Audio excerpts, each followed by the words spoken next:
Hello, my name is Nadina Iacob. I'm a research fellow at CEPS, the Center for European Policy Studies in Brussels. On behalf of my co-authors, Alexandra Campmas and Felice Simonelli, I'll be presenting submission number 78 for the Data for Policy conference titled, How Can Interoperability Stimulate the Use of Digital Public Services? An analysis of national interoperability frameworks and e-government in the European Union. In our article, we explored the role of interoperability initiatives in the development of digital public services in the EU. In particular, we analyzed the effects of a specific EU-level initiative, namely the European Interoperability Framework, and the development of the government services on how citizens interact online with public administrations. In what follows, I will discuss the literature and policy context in which our work is rooted. Then I will introduce the theoretical framework we apply and the methods and data we use.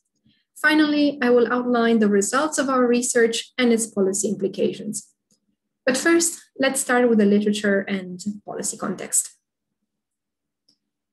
Digitalization holds great promise for improving the provision of public services in the European Union. It can help increase the efficiency of public administrations, reduce red tape, and facilitate the interactions among public administrations, businesses, and citizens. In the process of public sector digitalization, interoperability is the main enabler through which digital public services can become reality.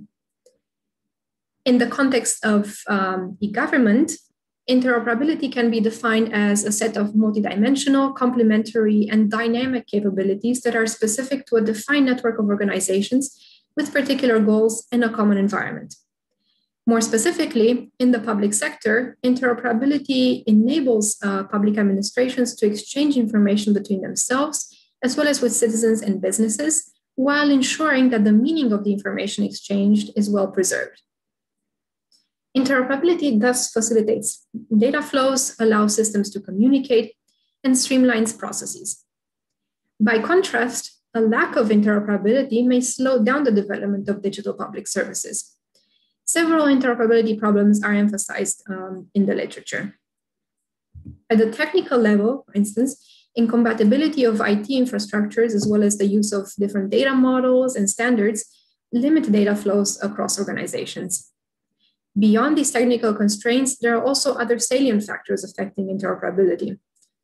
First, organizational and administrative problems, including, for instance, administrative silos, slow pace of reform, legacy processes, all of these limit interoperability. Second, legal obstacles also impact the way organizations interact. And this is especially relevant in a cross-border setting where differences in national legislation have been identified as a barrier to interoperability. Third, the need for better cooperation on and shared governance of interoperability initiatives among public administrations is another core issue. And again, this problem is particularly salient in the context of cross-border interoperability in the EU. Finally, for the EU's public sector, the issue of e-government interoperability becomes even more complex if one takes into account the different administrative levels involved, from local and regional to national and the EU level. Now, against this background, let's now take a look at the policy context in the EU to understand what has been done in order to tackle interoperability issues. At the EU level, a common framework for public sector interoperability has been developed by the European Commission. This so-called European Interoperability Framework, or EIF for short, has provided a consistent framework of principles and guidance for developing interoperable and integrated digital public services across the EU. The EIF was first adopted in 2004 and revised twice in 2010 and 2017. The EIF relies on three main components: interoperability principles, interoperability layers, and the conceptual model for integrated public services. The components are complemented by 47 recommendations. A key feature of this framework is its voluntary nature. EU countries are not mandated to follow the EIF. They are encouraged to take up its guidance in their respective national interoperability frameworks, or NIFs for short, and contextualize this guidance as necessary. The EIF thus aims to contribute to the development of interoperable digital public services across the EU and help coordinate the e-government interoperability initiatives of EU countries. In this context, the question is, what can we learn from the EIF and what effects can be expected from its implementation at the national level? From a policy perspective, drawing lessons from the EIF can inform the implementation of new initiatives. This is essential in the current policy context. In 2020, the European Commission announced its intention to develop a reinforced EU government's interoperability strategy to ensure coordination and common standards for secure and borderless public sector data flows and services. This is expected to be a major initiative of the von der Leyen Commission. Interoperability is also expected to play a key role in several other EU initiatives, such as the rollout of common European data spaces in specific sectors, including a data space for public administrations. In this context, research is necessary to understand to what extent the activities of the Commission in the area of e-government interoperability have so far generated positive impacts on the development and uptake of digital public services. For this, various models have been proposed to assess e-government and interoperability, employing different conceptual approaches and levels of analysis. Building on previous research, we put forward a theoretical framework for assessing the impact stemming from the EU's initiative for supporting e-government interoperability in the form of the EIF. Drawing on available data and information at the EU level, we analyzed how national interoperability frameworks, that is the national implementation of the EIF, have affected the way citizens interact with their public administrations online. In addition, in our paper, we also assessed the role of better e-government services. To put it in concrete terms, the analysis tests two hypotheses. First, the introduction of national interoperability frameworks facilitates the online interaction between citizens and public administrations. And second, better e-government services encourage citizens to interact online with public administrations. More concretely, the analysis measures the impact of the adoption of national interoperability frameworks and the development of e-government services on the online interaction between citizens and public administrations. The adoption of national interoperability frameworks is represented by an independent dummy variable, NIF, which takes two values depending on whether a country has a national interoperability framework in place or not. And for the second variable of interest, the development of e-government services is represented by another independent variable, namely the e-government index. Now, turning to the data we employ for our analysis. The analysis is based on data from 25 European countries over the period from 2012 to 2018.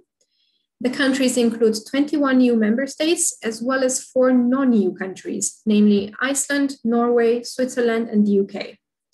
In this respect, it is important to note that also several non-EU countries follow the EIF approach to designing interoperability strategies in the public sector, hence the inclusion of some non-EU countries in our dataset. The variables used in the analysis include one dependent variable, 2 independent variables, and several control variables, which I will outline just now. First, when it comes to the dependent variable, this is the online public services use, and it reflects the citizens' use of online public services based on 4 variables available on Eurostat. The independent variable is computed The dependent variable is computed as the average of the percentage of individuals interacting with public authorities, obtaining information from public authorities' websites, downloading official forms, and submitting completed forms. Now, turning to our independent variables, first, the NIF adoption level, so the level of adoption of national interoperability frameworks, is captured by a dummy variable, which represents one of the main contributions of our work, since it has been constructed based on the examination of national pieces of legislation. More specifically, the analysis differentiates between a complete adoption and an incomplete adoption of the EIF. As such, 2 variables are considered. First, NIF complete, which includes countries that have fully adopted the EIF at the national level. And second, NIF complete and incomplete, which includes both countries that have fully adopted the EIF, as well as countries that have adopted only some parts of the EIF at the national level. For the second independent variable, this is the development of e-government services, and it is captured by the e-government benchmark.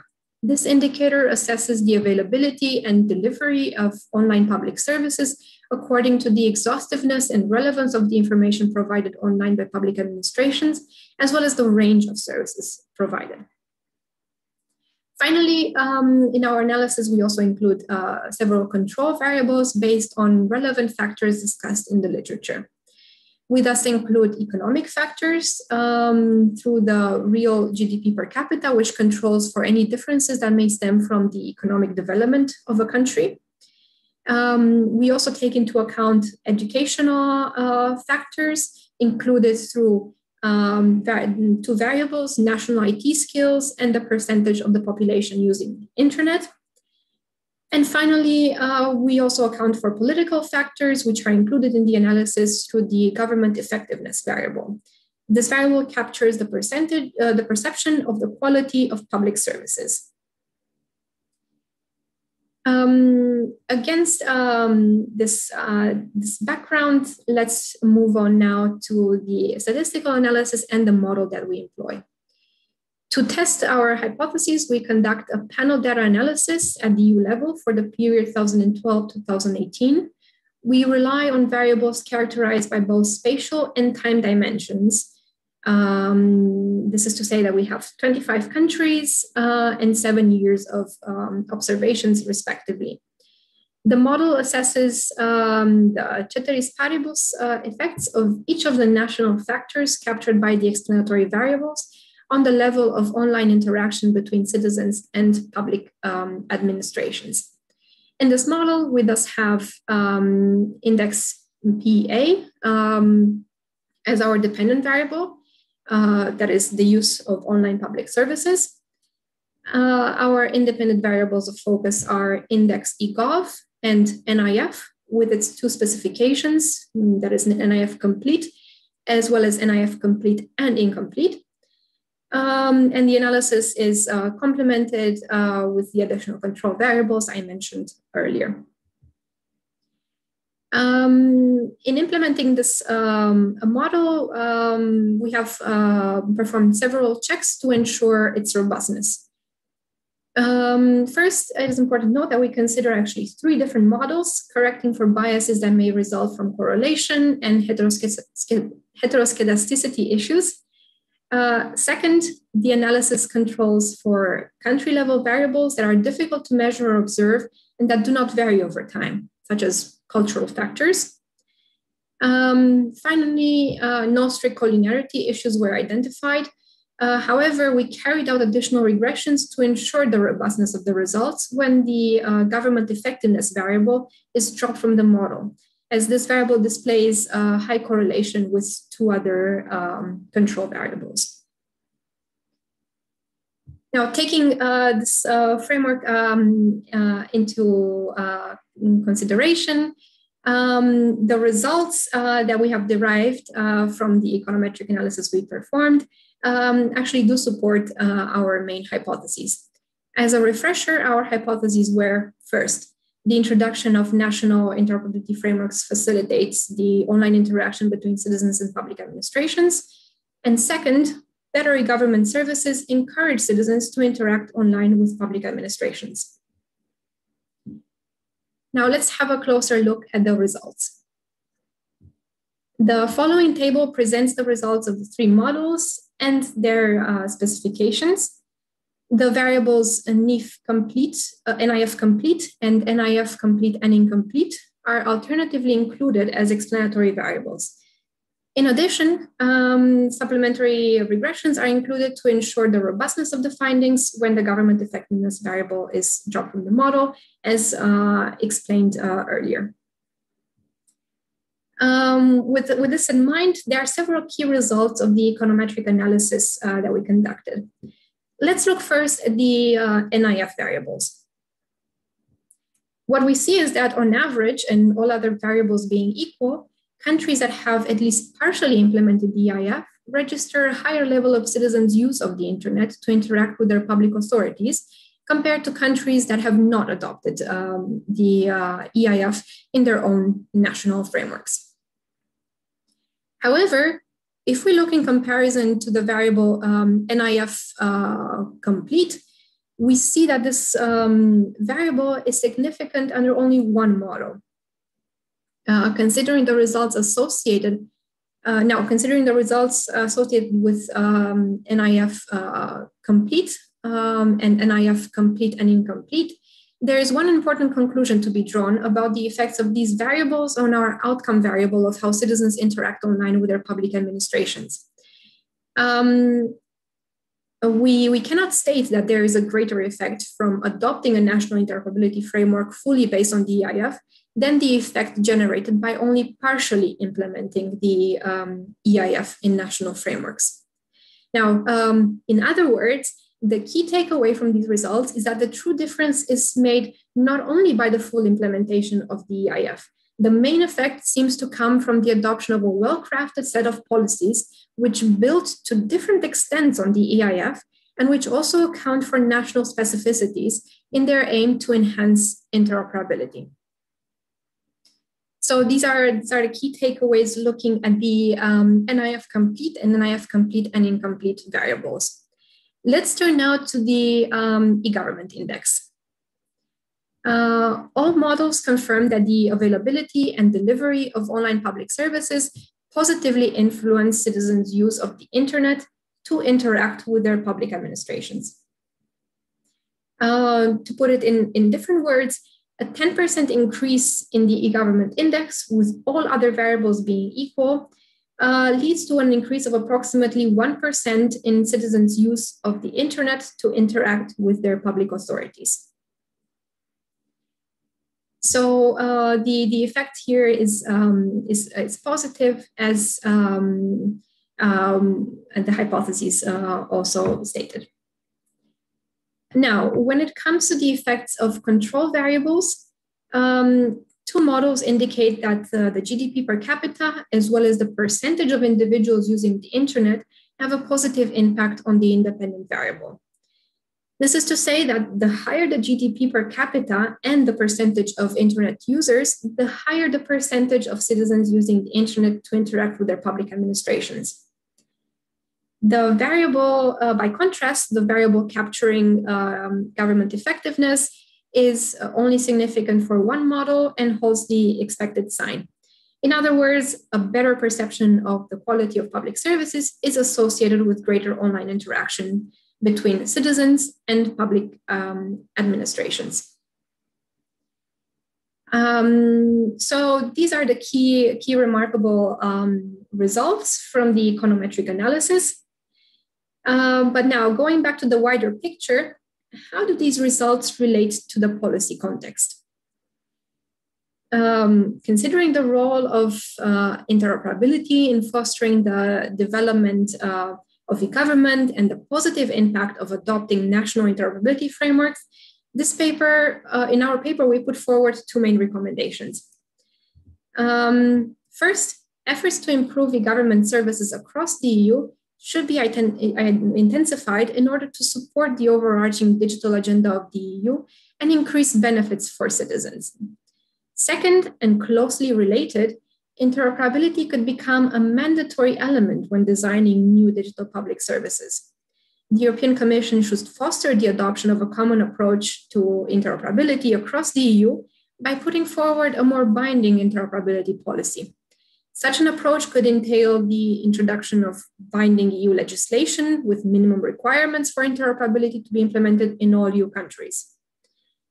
Building on the benefits derived from the adoption of national interoperability frameworks, a binding piece of EU legislation would contribute to increased coherence in the development of digital and interoperable public services and would increase the benefits for citizens in their interaction with public administrations.